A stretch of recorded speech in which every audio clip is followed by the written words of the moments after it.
नमस्कार, मैं हूं पवन त्यागी। कुख्यात पत्रकार राजदीप सरदेसाई ने एक बार फिर से इंटरव्यू लिया है और इस बार इंटरव्यू लिया है उसने महाराष्ट्र के शिवसेना के बड़े नेता और सांसद संजय राउत का। जी हां, आपको बताएं कि राजदीप सरदेसाई वो पत्रकार है जो हमेशा विवादों में रहते हैं, क्योंकि वो विवादित लोगों का इंटरव्यू लेते हैं और इंटरव्यू भी ऐसे लेते हैं कि वो जो विवादों में होता है, जो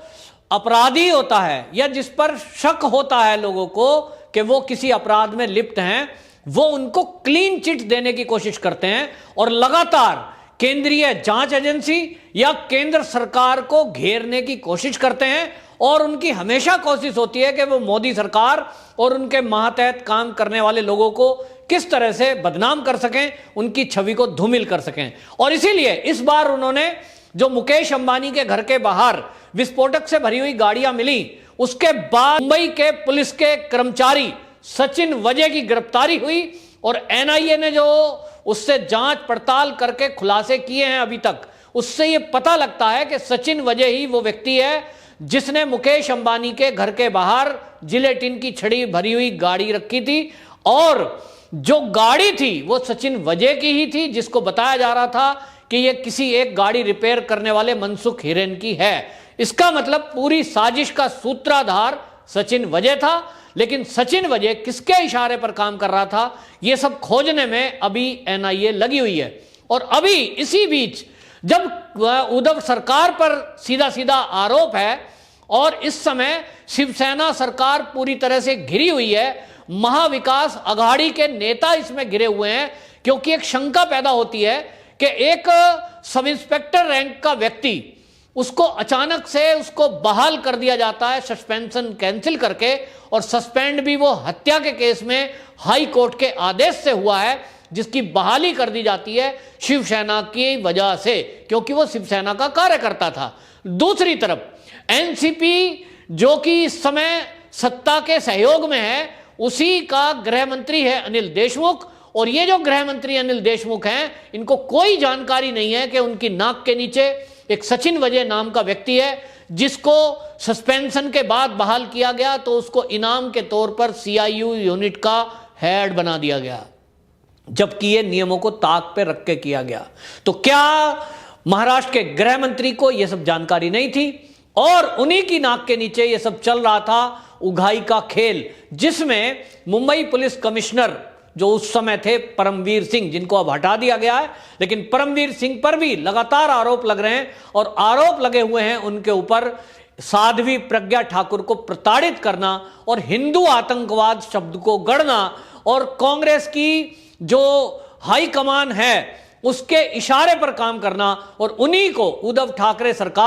उद्धव सरकार ये बिठा देती है पुलिस कमिश्नर बनाकर। उसी की पैरवी करते हैं ये संजय राउत, और ऐसे संजय राउत जो लगातार सचिन वजे के वकील बन के बात कर रहे हैं। वो कहते हैं सचिन वजे बहुत ईमानदार व्यक्ति है, वो बहुत ही अच्छा आदमी है, और वो कहते हैं जो परमवीर सिंह है जो पुलिस कमिश्नर थे, जब हमने उनको मुंबई का पुलिस कमिश्नर बनाया, बड़ी विकट परिस्थितियों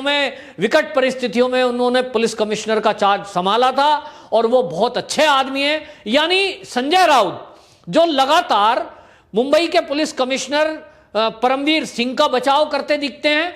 वो सचिन वजे जिसके ऊपर आरोप लग रहा है कि वो सारे इस षड्यंत्र का सूत्रधार है, जो मुकेश अंबानी के घर के बाहर गाड़ी मिली, और वो इसका भी दोषी बताया जा रहा है जो एक सीधे साधे आम आदमी, छोटी सी दुकान चलाने वाला मनसुख हिरेन की हत्या। ये सब केसों के आरोप में घिरे हुए पुलिस अधिकारी और मुंबई पुलिस उसके वकील बनकर के सामने आते हैं संजय राउत, और इसी संजय राउत के वकील बनके सामने उभरते हैं राजदीप सरदेसाई और उसका इंटरव्यू करने पहुंचते हैं, और इंटरव्यू में ऐसा एक सवाल पूछते हैं जो बहुत ही आपत्तिजनक है और केंद्रीय जांच एजेंसी का अपमान करने वाला है। राजदीप सरदेसाई ने संजय राउत से बात करते हुए ये पूछा कि वजह जो ये एंटीलिया मामले में जो गाड़ी में विस्फोटक मिले हैं, इस सारे मामले की जांच एनआईए कर रही है, क्योंकि एनआईए ने माना कि मुंबई पुलिस उसके अंदर यह क्षमता नहीं है कि वो इस जांच को करे, उनको भरोसा नहीं है मुंबई पुलिस पे। ऐसा शब्द बोलकर वो संजय राउत को उकसा रहे थे, और संजय राउत का भी जो जवाब आया वो एनआईए का अपमान करने वाला है, वहीं केंद्रीय जांच एजेंसियों पर उन्होंने सवाल उठाते हुए जो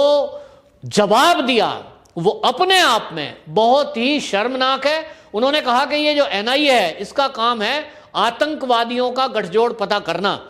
और इसी एनआईए ने अभी तक पिछले सालों में कुछ नहीं किया। इन्होंने क्या किया है? इन्होंने पुलवामा में कुछ नहीं बताया, और उन्होंने कहा कि इसी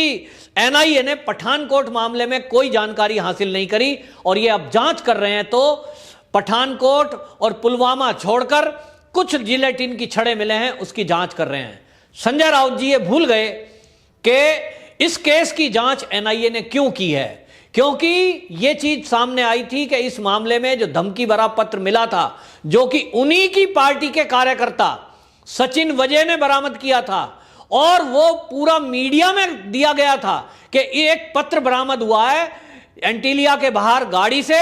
जिसमें जिलेटिन की छड़ें भरी हुई हैं, और उस पत्र में लिखा गया है मुकेश अंबानी को कि अभी तो ये ट्रेलर है, फिल्म अभी बाकी है, सारी तैयारी कर ली गई है। और एक मैसेज आता है, और वो मैसेज आता है एक आतंकवादी संगठन के द्वारा जो दिल्ली की जेल में बंद है। अब जब आतंकवादी संगठन उसकी जिम्मेदारी लेता है कि इसके पीछे हम हैं और हम इस काम को अंजाम देंगे कि यदि मुकेश अंबानी की हम हत्या करेंगे, तो एक आतंकवादी का यदि इसमें नाम आ रहा है, आतंकी संगठन उसमें नाम ले रहा है, और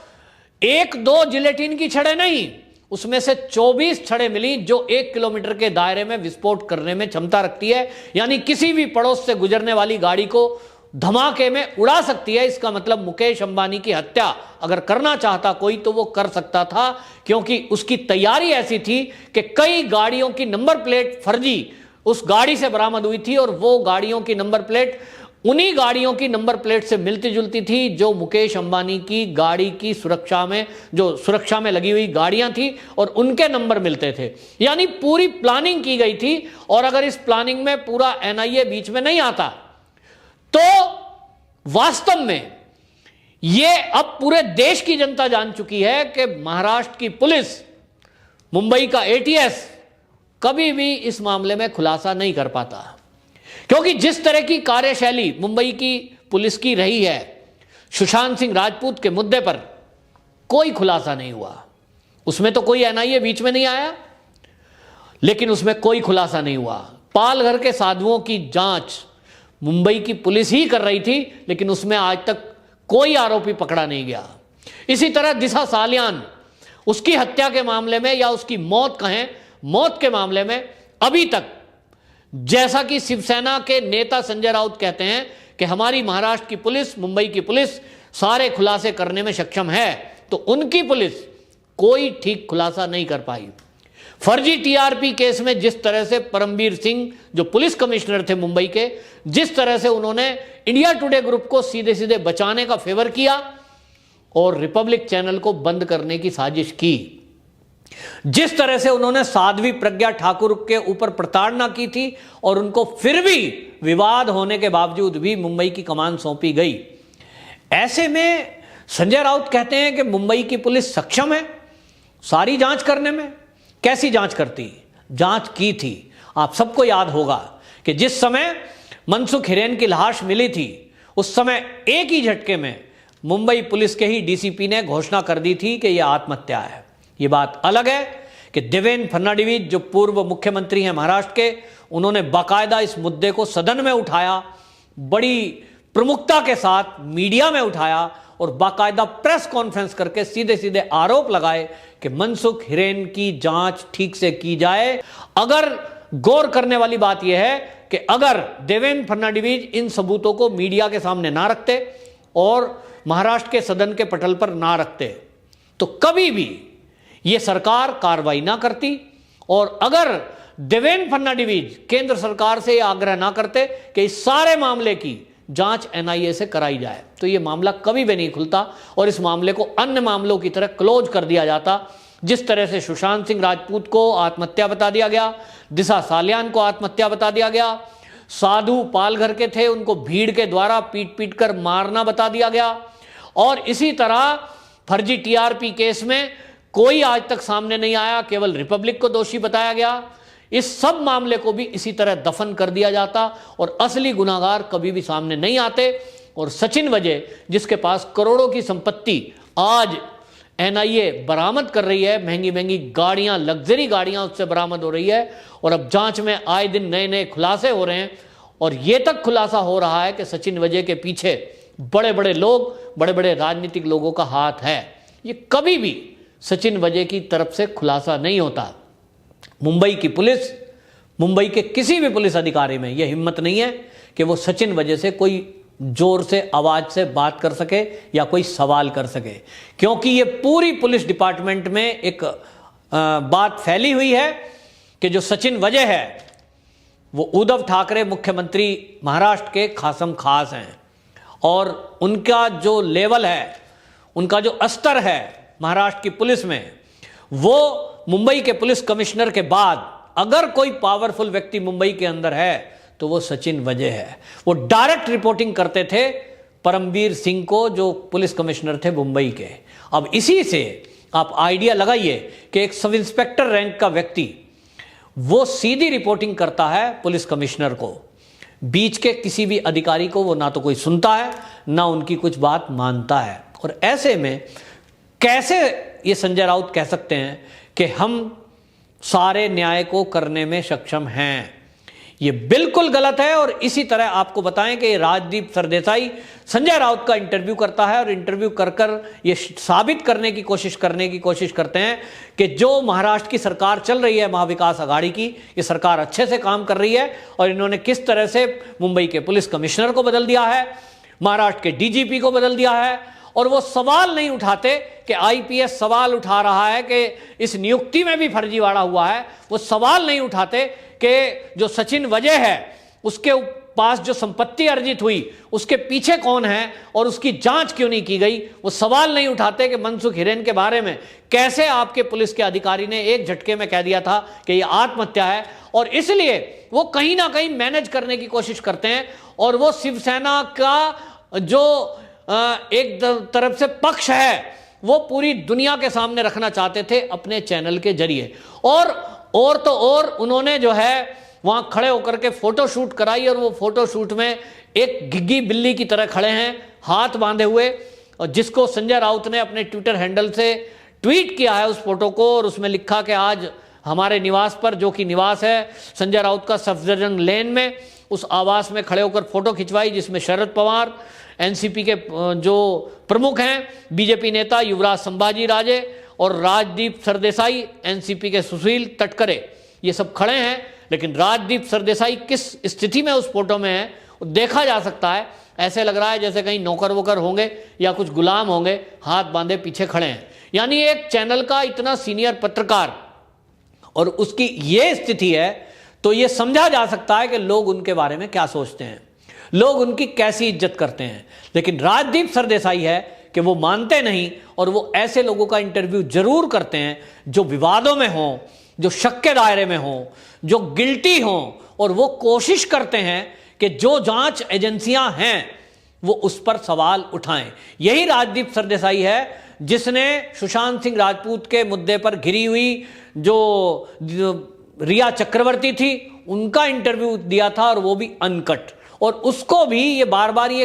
ऐसे क्वेश्चन पूछे गए थे जो लग रहा था कि पहले से तैयारी की गई है, और उसको दिखाने की कोशिश की थी कि रिया चक्रवर्ती बड़ी भोली भाली है और उसका इस केस से कुछ लेना देना नहीं है। तो क्या सवाल उठता है कि जब ये अब खुलासा हो रहा है कि महाराष्ट्र में सुपारी लेकर के काम करने का प्रचलन है, और वहां की पुलिस नेता और बदमाश किस तरह से सुपारी लेकर के किसी के पीछे पड़ जाएं तो उसको टारगेट करके उसको पूरी तरह से नष्ट करने की कोशिश करते हैं, और किस तरह से वो वसूली करते हैं, उसमें मुकेश अंबानी जैसे बड़े उद्योगपति को भी नहीं छोड़ा जाता। तो अब सवाल उठता है कि राजदीप सरदेसाई के शिवसेना के साथ, एनसीपी नेताओं के साथ इतने घनिष्ठ रिश्ते हैं कि वो उनके कहने से कोई भी इंटरव्यू कर देते हैं, खड़े होकर फोटो खिंचवाते हैं। और इसीलिए शायद आज तक फर्जी टीआरपी केस में इंडिया टुडे ग्रुप के खिलाफ कोई भी कार्रवाई मुंबई की पुलिस ने नहीं की। और वहीं आपको बताएं कि इसी इंडिया टुडे ग्रुप को बचाने के लिए अर्नब गोस्वामी और उनके चैनल रिपब्लिक भारत को बर्बाद करने के लिए, बंद करने के लिए पूरी तरह से मुंबई का पुलिस कमिश्नर परमबीर पूरी ताकत लगा देता है। एक तरह से ऐसा दिखाई देता है जैसे कि परमबीर सिंह ने सुपारी ली हो कि अब मैं चैनल को बंद करके ही रहूंगा। तो यह दिखाता है कि किस तरह से इंडिया टुडे ग्रुप के लोगों के और राजदीप सरदेसाई के, एनसीपी के नेता से और शिवसेना के नेताओं से रिश्ते हैं, किस तरह के वो सवाल जवाब करते हैं, किस तरह का वो इंटरव्यू करते हैं, ये दिखाता है। और किस तरह से उन्होंने बड़ी चालाकी से एनआईए पर सवाल उठाया और एनआईए पर शिवसेना के नेता संजय राउत ने भी सवाल उठाया। वो ये भूल गए कि एनआईए आतंकी गतिविधियों में लिप्त लोगों की जानकारी मुहैया करती ही है, लेकिन अगर किसी भी कारण से ऐसा लगे कि किसी स्टेट की पुलिस इन्वॉल्व है तब केंद्रीय जांच एजेंसी की जरूरत पड़ती है, चाहे वो सीबीआई हो, चाहे वो ईडी हो और फिर चाहे वो एनआईए हो। अब जब जो मामला है पूरा मुकेश अंबानी से जुड़ा हुआ और जितना भी ये डराने धमकाने का और वसूली का मामला सामने आ रहा है और एक व्यक्ति की हत्या का मामला है, इसमें जब नए आए दिन खुलासे हो रहे हैं और अब उसकी जांच का जो एंगल है वो मुंबई के पूर्व पुलिस कमिश्नर की तरफ जा रहा है, तो ऐसे में यह संजय राउत पर सवाल उठता है कि वो आज भी उसी पुलिस कमिश्नर की पैरवी क्यों कर रहे हैं और ऐसे में वो एनआईए की जांच पर सवाल क्यों उठा रहे हैं, क्यों बौखलाए हुए हैं, क्यों वो ये नहीं कहते कि एनआईए हो या सीबीआई जांच करे, देश की एजेंसी है, कोई अमेरिका या पाकिस्तान की एजेंसी नहीं है। और हमारे देश की एजेंसी कोई भी हो, उसका मकसद एक ही है कि अपराधी जेल के पीछे हो, जनता के साथ न्याय हो। तो ये जो इंटरव्यू पूरा है, इसको देखने से एक ही बात लगती है कि राजदीप सरदेसाई, उन्होंने शायद सुपारी ली है कि वो शिवसेना के नेताओं की अच्छी छवि जनता के सामने पेश करेंगे और ये जनता को बताने की कोशिश इंटरव्यू के जरिए की गई कि महाराष्ट्र की सरकार ने ठीक काम किया है और महाराष्ट्र की सरकार गिरने वाली नहीं है और अब कमिश्नर बदल दिया है, अब उन्होंने जो है डीजी बदल दिया है और इसलिए सब कुछ ठीक हो गया है। तो अगर राजदीप सरदेसाई ऐसा समझते हैं कि वो अपने मकसद में सफल हो गए हैं तो मैं क्या कह सकता हूं, लेकिन इतना तय है कि राजदीप सरदेसाई ने अपनी बची कुची जो साख है उसको बट्टा लगा दिया है इस तरह के इंटरव्यू करके। वंदे मातरम।